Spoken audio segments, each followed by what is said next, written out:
जहां एक तरफ भारत ने क्यों तोड़ दिया अमेरिका के साथ समझौता, जिससे अमेरिका को भारी नुकसान हो रहा है, तो वहीं दूसरी तरफ अमेरिका ने बताया कि दरअसल चीन क्या कर रहा है भारत की सीमा पर और आगे क्या करने वाला है चीन। पेंटागन की रिपोर्ट थोड़ा डराने वाली जरूर है, लेकिन क्या भारत इसे संभाल पाएगा? तो वहीं दूसरी तरफ भारत ने बनाया एशिया का पहला सुपर फाइटर जेट, चीन को सबसे बड़ा झटका। जानेंगे इन खबरों को विस्तार से। पहले जो देश ये मानते थे कि भारत टेक्नोलॉजी के मामले में बहुत कच्चा है और उसे आगे आने में बहुत वक्त लगेगा, तब अगर भारत ये कहता कि हम कुछ ऐसा बना रहे हैं जो एशिया में किसी ने नहीं बनाया है, तो शायद दुनिया एक बार को हंसती और प्राइम टेक्नोलॉजी रखने वाले यूरोपीय और विकसित देश भारत का मजाक बनाते। पर अब ऐसा नहीं है। अब दुनिया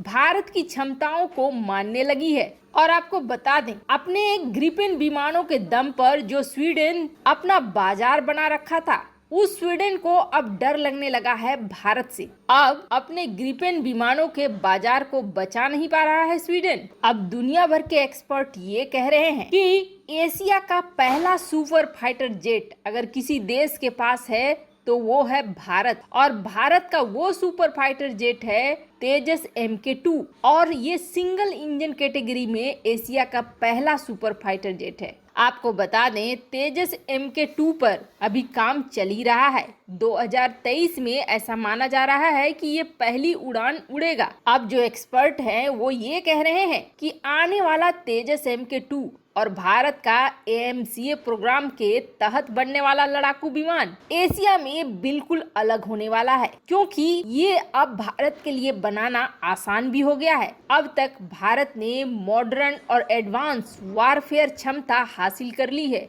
कई ऐसी टेक्नोलॉजी बना ली है जो पुराने तेजस में भले ना मिले, लेकिन नए तेजस में जरूर मिलेंगे। अब ये भी कहा जा रहा है कि यूरोफाइटर टाइफून को टक्कर देता हुआ तेजस MK2 कई मामलों में नजर आने वाला है, क्योंकि दोनों का कंपोजिट मटेरियल एक जैसा ही है। यानी जिस क्षमता से दुश्मन के रडार से बच जाता है टाइफून लड़ाकू विमान, अब वो क्षमता तेजस के अंदर भी होगी। और सबसे बड़ी बात है कि तेजस MK2 हल्का होगा, लेकिन बॉडी की मजबूती की बात करें, ये स्वीडन के ग्रिपेन विमानों से 12% ज्यादा मजबूत है। और हवा का दबाव झेलने की जहां तक बात आएगी, तो ये सुखोई 35 के बराबर का होगा। यही वजह है कि एक्सपर्ट इसे एशिया का पहला सुपर फाइटर जेट बता रहे हैं। वहीं बांग्लादेश के मंसूबों पर पानी फिर गया है। राफेल न लेकर बांग्लादेश टाइफून विमानों को खरीदना चाहता था, ताकि भारत से जब कभी टक्कर हो तो भारत का मुकाबला कर सके।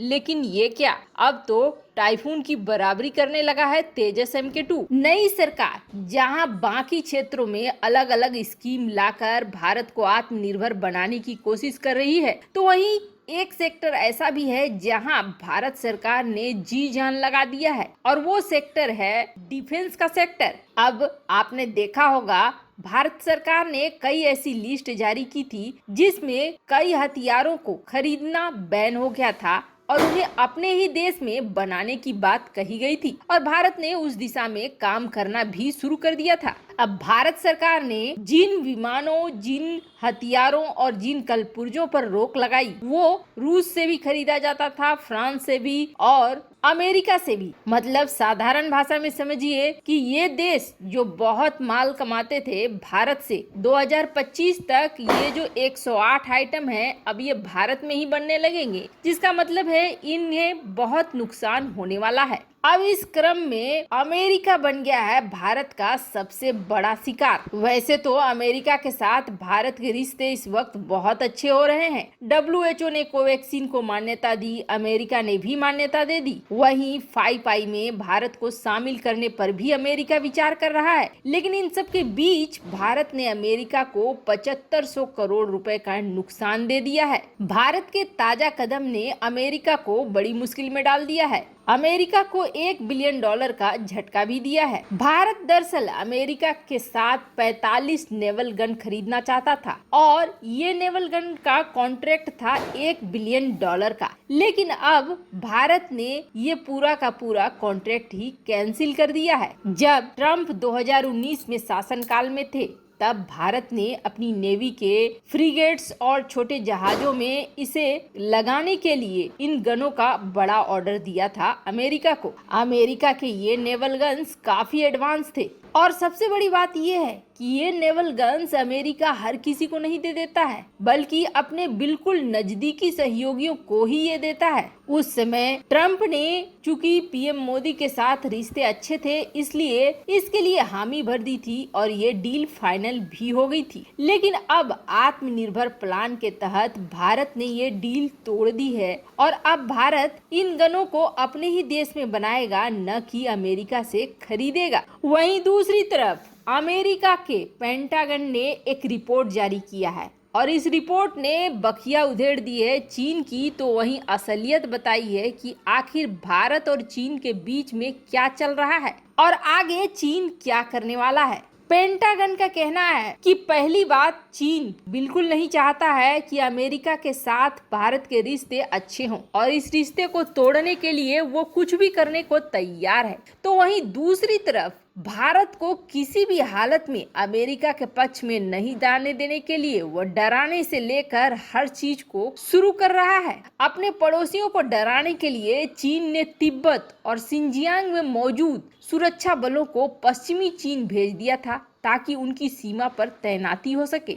यहाँ से निकाल कर ये भारत की सीमा पे तैनात कर रहे हैं। साथ ही साथ पेंटागन की रिपोर्ट ये कहती है कि जब भारत और चीन के बीच विवाद चल रहा था 2020 में, तब चुपके से चीन हिमालय के दूर दराज के इलाकों में एक फाइबर ऑप्टिक नेटवर्क स्थापित कर रहा है ताकि आसानी से कम्युनिकेशन हो सके और चीनी सेना के फील्ड कमांडरों को इससे काफी फायदा मिले। अब पेंटागन ने ये कहा है कि चाहे कुछ भी हो जाए, भारत के दावों को चीन कभी नहीं मानेगा और चीनी मीडिया भारत पर तनाव बढ़ाने का आरोप लगाता रहेगा, जबकि खुद अपनी सेना को पीछे नहीं खींचेगा और आगे बढ़ता जाएगा। पेंटागन ने ये भी कहा कि चीन अनुमान से अधिक तेजी से अपने परमाणु हथियारों का विस्तार कर रहा है। पर इन सब के बीच में पेंटागन ने एक बड़ी राहत वाली खबर ये दी है कि उसका ये कहना है कि चीन ने पाकिस्तान, इराक, सऊदी अरब, मिस्र, संयुक्त अरब अमीरात, अल्जीरिया, सर्बिया, कजाकिस्तान,